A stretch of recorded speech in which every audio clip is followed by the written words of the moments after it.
Today I want to share with you public speaking tip number 36. And public speaking tip number 36 is one of my favorites. It's incorporate a few interesting facts, figures, quotes, and anecdotes into your presentation. You got that?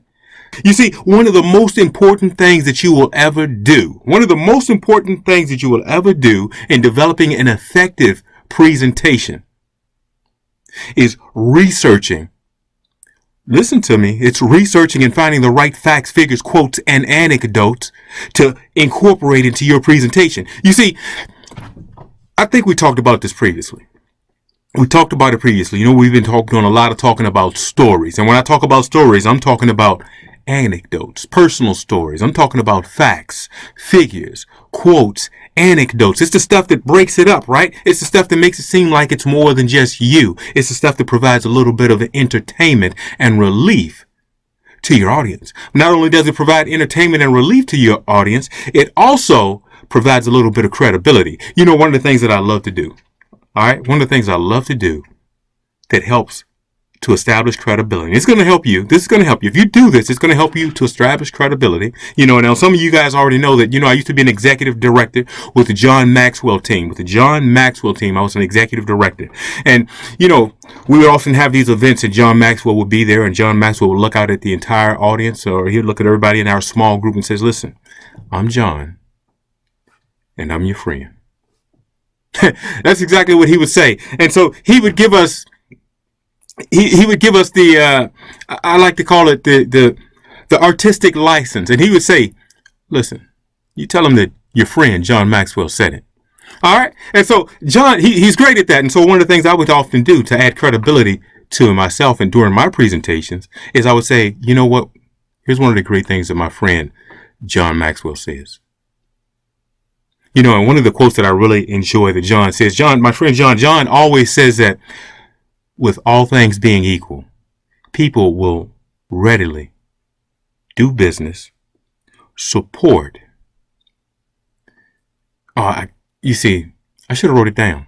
I always tell you guys, I always say write it down, right? I didn't write it down, but he said people will readily do business with those that they know, like, and trust. You see, if I would have wrote it down, or if I would have had it posted somewhere around here, that's so I could remember it. Another one of the tricks that I love that John Maxwell does is John Maxwell, he has these note cards. He has note cards. I have some over here. I have some blank note cards over here.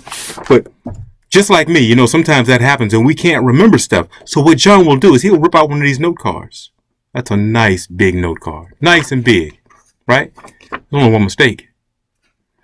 I forgot to put any notes on that card. You see, one of the things that John does is he'll get a note card like this. I've got two. All we need is one. He'll get a note card like this and he'll write his quote, his facts, his figures, or anecdotes. He'll put it right on the card. And I love it because John will even laminate the card. And you know what happens when you laminate this card? When you laminate this card, you can take this thing from venue to venue to venue and place to place. And you can put your best anecdotes, your best facts, your best quotes and stories right there on the card. You see? I love it. I love it because when you go places, you can be real with your audience.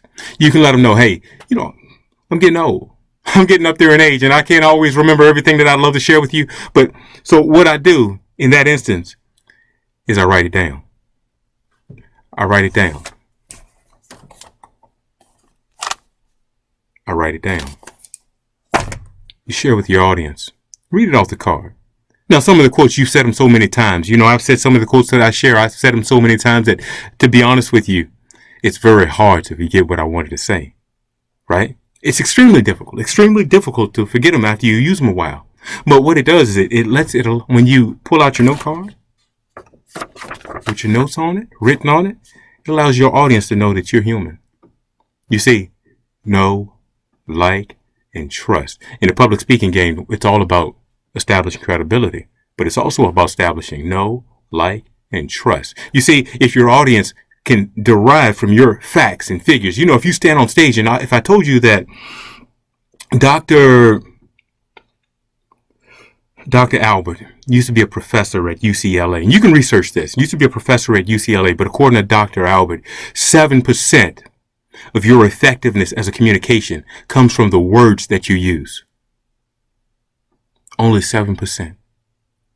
But he said the other 93% of your effectiveness as a communicator, it comes from your voice and your gestures, your voice fluctuation, right? Your voice, tone, fluctuation, and your gestures, your facial expressions, your gestures, your smile.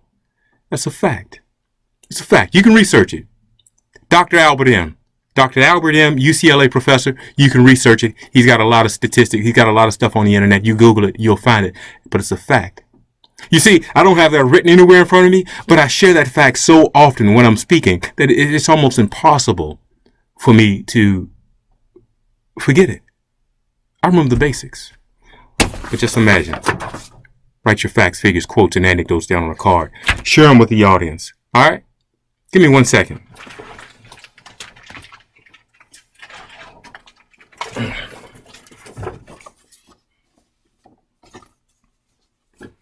Share them with the audience. Share your facts, figures, quotes, and anecdotes. Share them with the audience. All right? You know, let me clarify this, and I know you've already got it. I'm gonna clarify it, and we're gonna stop this, and we'll join back next week. But here's what I want you to know: facts, figures, quotes, and anecdotes. Okay? I want you to think statistics. Statistics, they're great ways of sharing simple information using numbers, ratios. Right? I can tell you that there's a survey floating around on the internet right now that says over 80% of college graduates. Over 80% of college graduates are working in job fields that have nothing to do with their degree. 80%, right? That's a statistic. That's a statistic, right? Yeah, that's a stat, right? Or I could say 4 out of 5 college graduates are working in fields drastically different from the field that they received their degree in. Stats, percentages, give them number ratios, right? 4 out of 5. 4 out of 5 people hate their job. 4 out of 5 college students are working in jobs that they didn't go to school for. Why'd they go to school? Not what we're talking about today. We're talking about facts, figures, quotes, and anecdotes. So statistics, use the statistics, use the testimonies. Now, I love testimonies. And here's what I want you to know about testimonies. Because testimonies, they're a great way of sharing personal stories. It can be your testimony or somebody else's testimony. It doesn't have to be 100% correct because it's given from another person's perspective. And so when I stand up on stage and I say, I heard a testimony last week where a guy stood up and he said that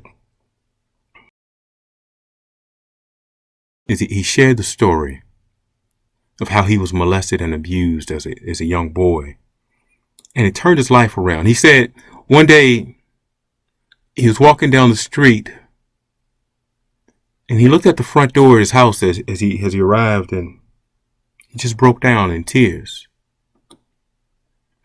He couldn't get off the porch. He couldn't go into the house. You see, that's the beginning of a testimony that I would love to share with you. It's not my story. It's a story of someone that I heard. It's a story of someone that I had the opportunity of helping to share their story. Testimonies are awesome.